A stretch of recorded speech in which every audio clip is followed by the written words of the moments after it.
गरीब दर्जी बहू की घास की साड़ी और घर। देखो शालिनी, मैंने साड़ी की फॉल लगा दी है और मैंने इस सूट की अच्छे से तुरपाई भी कर दी है। तुम दोनों का बहुत बहुत शुक्रिया। तुम दोनों की वजह से मेरा दर्जी का काम कितनी जल्दी हो जाता है, वरना अकेले ये सब कर पाना मेरे लिए बहुत मुश्किल था। बातें बाद में कर लेना, ये लो जल्दी से नींबू पानी पी लो। बाजार में तो नींबू के भाव चांदी के भाव जितने चल रहे हैं, तो तुमने ये नींबू पानी कैसे बनाया? वो पड़ोस वाली काकी है ना, उनकी नौकरानी आज नहीं आई थी, तो मैंने उनके घर के थोड़े बहुत काम कर दिए थे, इसलिए उन्होंने पैसों के बदले मुझे ये नींबू दे दिए। ये भगवान भी कैसे कैसे दिन दिखाता है। हम गरीबों को गर्मी के मौसम में नींबू पानी पीने के लिए भी हमें कितनी मेहनत करनी पड़ती है। अदिति की बात सुन बाकी बहुएं उदास हो जाती हैं। शालिनी इन सभी बहू में से सबसे बड़ी बहू थी, जो दर्जी का काम करती थी। वहीं बाकी घर संभालने के साथ साथ शालिनी के दर्जी के काम में मदद भी किया करते थे। इन पांचों के पति सड़कों पर झाड़ू और मजदूरी करने का काम करते थे, जिससे यह मुश्किल से 2 वक्त की रोटी ही खा पाते थे। अरे वाह शीला, तुमने तो अपने घर का हुलिया ही बदल दिया। कितना सुंदर लग रहा है तुम्हारा घर। वो तो अच्छा लगेगा ही ना, पूरे 1 लाख रुपए जो लगाए घर के रेनोवेशन और पेंट में।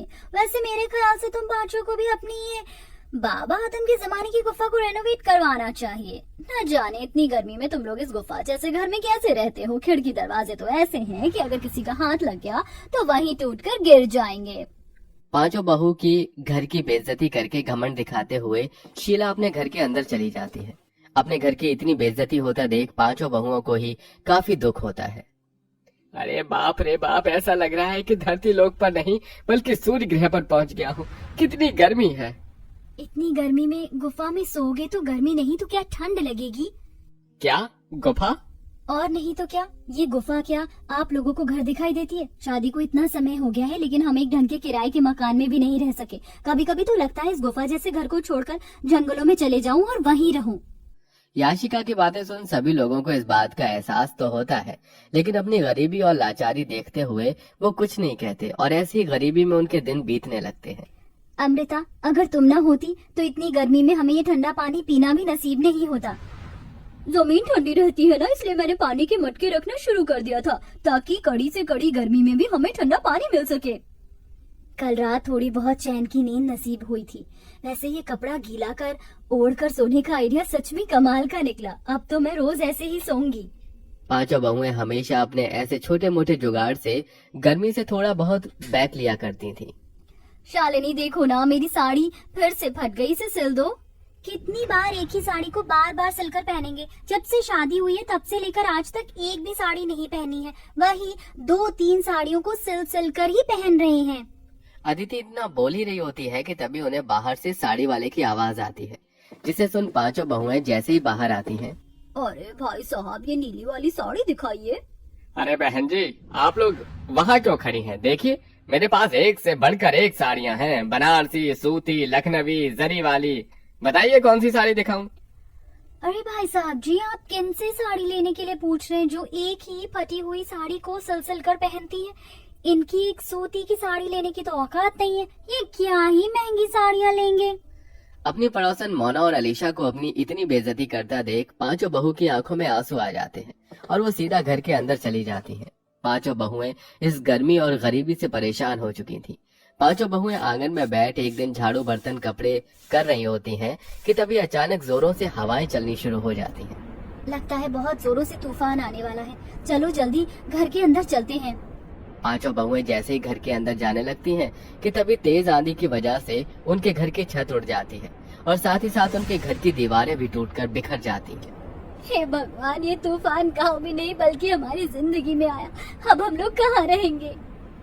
अपने घर के टूट जाने की वजह से पांचों बहुएं बहुत रोती हैं।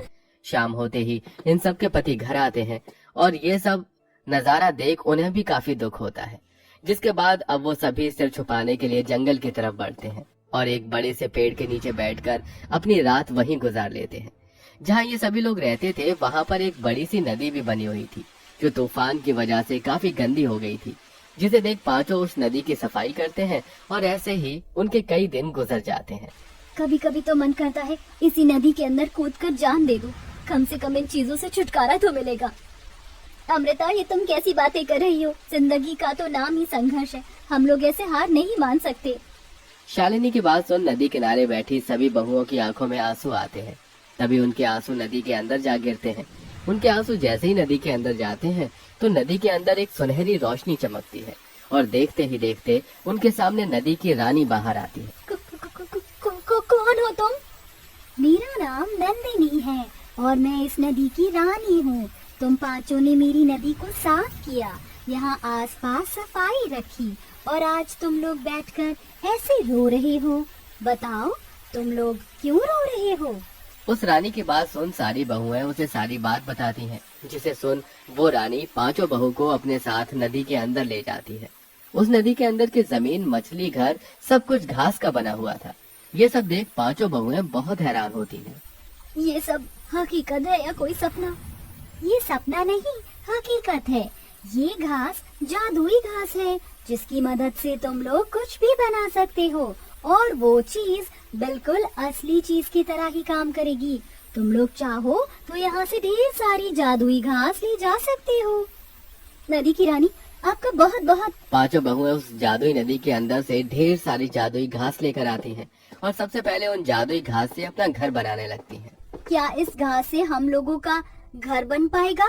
ये मामूली नहीं, जादुई घास है। नदी की रानी ने कहा था कि इस घास से बनी हुई सभी चीज असली चीजों की तरह ही काम करती है। क्या पता ये घास का घर भी हमारा असली घर हो।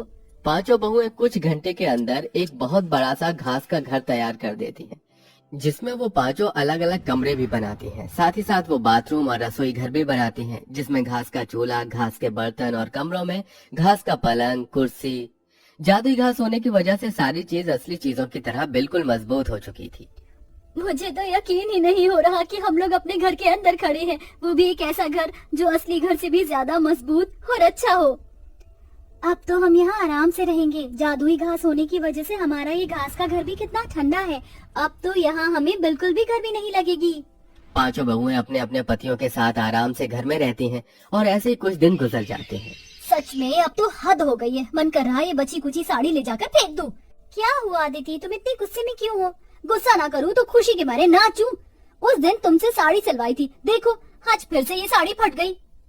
अदिति की बात सुन शालिनी के मन में एक ख्याल आता है, जिसके बाद शालिनी दोबारा उस जादुई नदी के अंदर जाती है और वहाँ से ढेर सारी जादुई घास लेकर आती है और अपनी सिलाई मशीन पर बैठकर कुछ घंटे के अंदर ही घास की बनी हुई 5 साड़ियाँ तैयार कर देती है। साड़ियों के बॉर्डर पर वो तरह तरह के फूल भी लगाती है, जिसके बाद अब जैसे ही पांचों बहुएं उस घास की साड़ियों को पहनती हैं, इस घास की साड़ी को पहनकर तो ऐसा लग रहा है कि मानो जैसे मैंने रुई की साड़ी पहन रखी हो। अब इन घास की साड़ियों में हमें बिल्कुल भी गर्मी नहीं लगेगी और हम आराम से रहेंगे। पांचों बहुएं उस घास की साड़ियों को पहनकर काफी खुश होती हैं। जिस तूफान से इन पांचों का घर टूटा था, उस तूफान में गांव में और भी कई लोग थे जो बेघर हो गए थे। ये सब देख पांचों बहुएं उन लोगों के लिए जादुई घास से घर बनाती हैं। अरे आप लोग तो हमारे लिए देवी हो। जो चीज सरकार और अमीर लोग न कर सके वो आपने कर दिया। आपका एहसान हम कैसे चुकाएंगे? जादुई घास के घर बनाने के साथ साथ पांचों बहुएं गरीब औरतों के लिए घास की साड़ियाँ भी बनाती हैं, जिन्हें वो काफी सस्ते दामों में बेचती हैं। बरसों से सपना था कि सूती की साड़ी लूंगी, लेकिन हमेशा पैसों की कमी की वजह से ना ले सकी। लेकिन आज आपकी वजह से मैं रुई जैसी मुलायम साड़ी पहन सकूंगी। आपका बहुत बहुत शुक्रिया। जरूरतमंदों की मदद कर पांचों बहू काफी खुश थीं। वो घास की साड़ी बेचकर थोड़े बहुत पैसे भी कमा लिए थे, जिनको अब वो बुटीक में लगाती हैं और बुटीक खोलती हैं। घास की तरह तरह की ड्रेस बनाकर बेचती हैं और अब उन सब के पति अपना खुद का काम शुरू कर देते हैं, जिससे अब धीरे धीरे उनकी जिंदगी सही राह पर आने लगती है। Please like and share and subscribe. Thank you for watching. Please like, share and subscribe. Thank you for watching.